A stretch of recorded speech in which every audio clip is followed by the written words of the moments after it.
Boa tarde. Daqui a pouco preparar um cafezinho, né?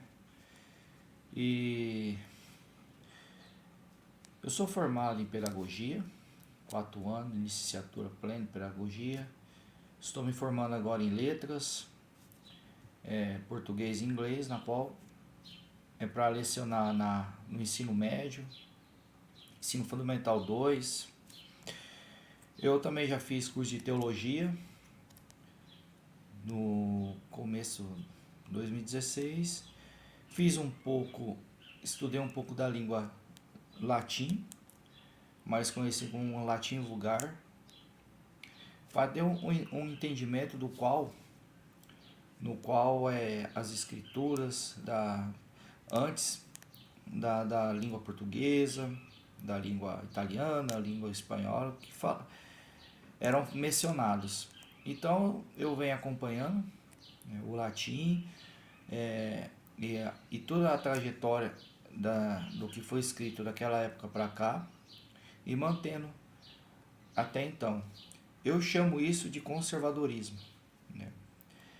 Enfim, é, e hoje eu quero falar um assunto na qual está aí bem nas redes sociais, televisão, dando impasse para essa galera e não dá impasse para aquelas que realmente apresentam os fatos, ao invés de pessoas que apresentam argumentos. Eu, nesses debates ultimamente aí sobre eleições, tenha colocado muito a ver as doutrinas com as políticas para ver quem é o certo, quem é o errado, quem está com determinadas religiões, quem defende o cristianismo aqui, quem defende religiões afrodescendentes, e enfim. Mas o que me chama a atenção são essa galera que eu posso dizer bem histérica, que não tem nada de Deus dentro deles, é colocar o catolicismo no dentro da teoria marxista, para que eles possam colocar a igreja, que a igreja pensa junto com o marxismo. Eu vim quebrar mesmo, refutar esses argumentos que não existe, são falácias, são coisas inventadas e coisas que são documentos da Igreja Católica. Eu não sou hoje um praticante da Igreja Católica, da doutrina católica, mas eu já fiz teologia e já assisti muitos fóruns, palestras, artigos de filósofos, professores, revisionistas das mais conhecidas, redes sociais, como escritor aqui no Brasil e no mundo. E se fosse para falar muita coisa, iria durar mais de 2 horas, se contasse por que a igreja condena o socialismo. Enfim, eu queria apresentar um livro. Esse livro aqui é um livro que as pessoas que estão que pensam como direitistas e conservadores deveriam ver. E isso aqui é um livro do Aldous Huxley, e chama Brave New World, mas em português mais conhecido como Admirável Mundo Novo. Ele tem um filme, não sei se está em inglês, mas o livro é muito interessante. Não dando spoiler, mas eu vou falar sobre um resumo, algumas coisas, na qual diz que as pessoas são manipuladas facilmente e que algumas pessoas no mundo se reúnem para discutir o que deve fazer que as pessoas pensem. Então as pessoas vão pensar, vão esquecer das coisas antes, vão esquecer da sua cultura, da sua religiosidade, das suas ancestralidade, vão esquecer de tudo isso para pensar num mundo novo. E é isso que é mais ou menos o comunismo prega. Também tem, isso que eu ganhei no Amigo Secreto na época, uma colega de faculdade, eu ouvi aqui a história do Trotsky, né? Mas eu já tinha conhecido ele há muitos anos já. Leon Trotsky foi um dos organizadores do partido do Exército Vermelho chamado Bolcheviks na Rússia, na onde ele foi um dos mentores do marxismo, leninismo dentro da Rússia, onde em 17 de outubro de 1917 colocou-se o fim da monarquia czar, dos czares da família Romanov, e fazendo com que eles, e matando-os cruelmente, executando-os cruelmente, pela fim das ideias revolucionárias. Enfim, sobre a igreja, eu quero apresentar um documento hoje só, mas eu poderia falar de vários aqui. E refutar essa galera histérica, essa galera louca, essa galera sem discrepância nenhuma, pessoas possuídas pelo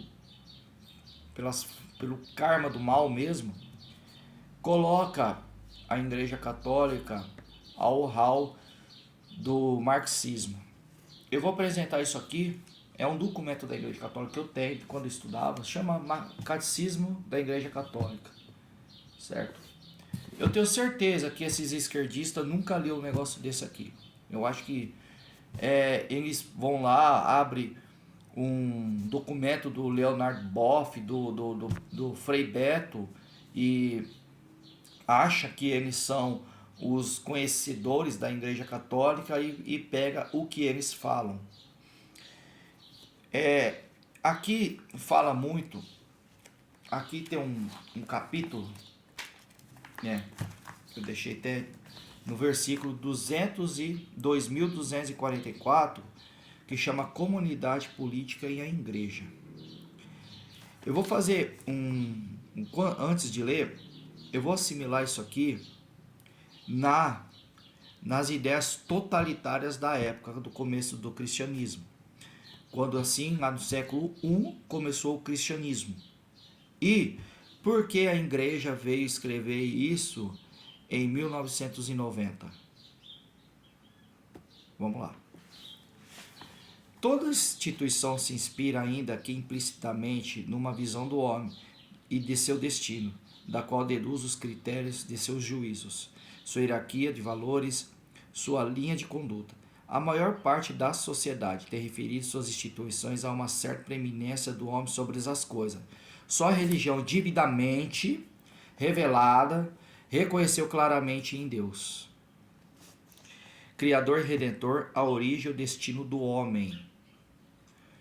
A Igreja convida os poderes políticos a referir-se seu julgamento às suas decisões a esta inspiração da verdade sobre Deus e sobre o homem. 2 pontos. Agora é uma situação. A sociedade que ignora esta inspiração ou a recusa em nome de sua independência em relação a Deus, são levadas a procurar em si mesmo ou tomar de ideologias ou seus referenciais e seus objetivos, e, não admitindo que se defenda o critério objetivo do bem e do mal, arroga em si, sobre o homem, e sobre seu destino. Analisa aí. Já vai pegando. Um poder totalitário declarado ou dissimulado, como mostra a história. Claro que na história ela se refere-se ao Império Romano e o Império Persa também, que foi uma pedra uma pedra no caminho de muitos judeus. E o Império Romano, na qual perseguia cristãos. Então, naquela época, eles eram perseguidos, eram cancelados e eram mortos. Hoje, claro que não existe pena de morte, mas existe o cancelamento e a perseguição. Agora eu pergunto, onde hoje alguns declarados e outros dissimulados estão? Temos o Foro de São Paulo. Temos 19 países na América Latina. 13 são governados pelo Foro de São Paulo, ou seja, pela esquerda. E esses dissimulados estão lá e que se diz que foram eleitos democraticamente. Um exemplo disso é o Maduro, que diz que foi eleito democraticamente, e a gente vê como está a Venezuela.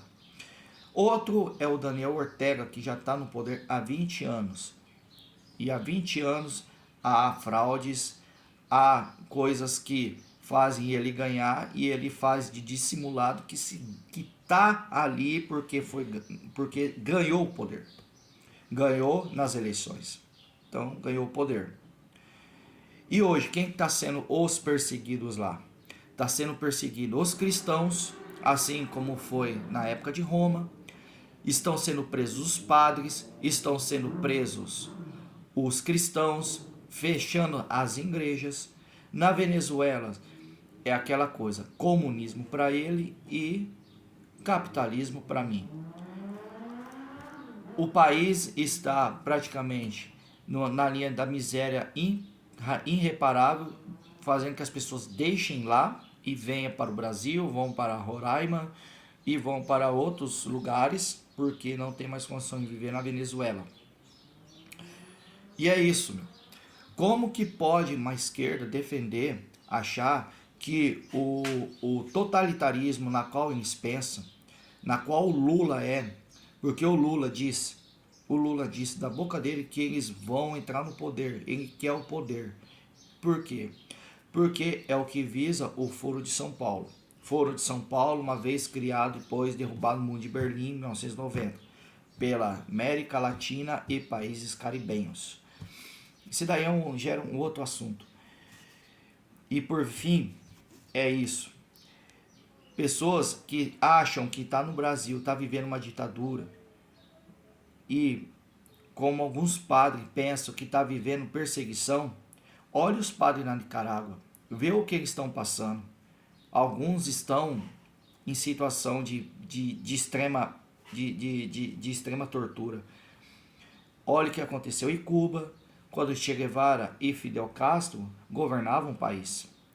Eles executavam padres, eles executavam de maneira impiedosa, sem um pingo de temor, os padres que são sacerdotes que estavam lá simplesmente para fazer suas missas e levar a mensagem de Nosso Senhor para aquele povo cubano. E é isso que a esquerda... Agora eu pergunto, o porquê a esquerda acha que o marxismo e as lutas de classes tem a ver com o catolicismo? Outra coisa, eu posso dizer firmemente, senão o vídeo fica muito longo. A Igreja Católica sempre condenou o socialismo e todos os movimentos de lutas de classes. Não sou eu que estou falando, seus orelhudos. São os respectivos papas que passaram desde a Revolução Industrial até nos dias de hoje. Eu não li nada ainda sobre o Papa Francisco, mas até então, quando Bento XVI, antes, que foi escrito através, quando ele era cardeal, e era com seu nome Joseph Ratzinger, estava tudo escrito e tudo com documentos condenando qualquer tipo de luta de classes. Então não existe um paralelo entre a Igreja Católica, o cristianismo por si, a palavra de Deus, e o socialismo, o marxismo e a luta de classes. A luta de classes tem um documento na qual explica perfeitamente. Um dia eu vou ter que ler para vocês. É um documento e que é uma encíclica chamada, é uma encíclica que está em latim, e eu vou gostar muito de ler para mostrar para a cara de vocês na qual o quanto vocês são mentirosos, o quanto vocês são dissimulados para colocar uma coisa que não existe, que nunca foi falado do catolicismo, dentro da teoria na qual vocês defendem, certo? É isso aí. Então, aqui está. Não defende nenhum tipo de ideias totalitárias e muito menos nenhum tipo de endeusamento em relação ao homem e também não defende nenhum tipo de que um homem aplica as suas verdades sobre o seu povo. É isso aí.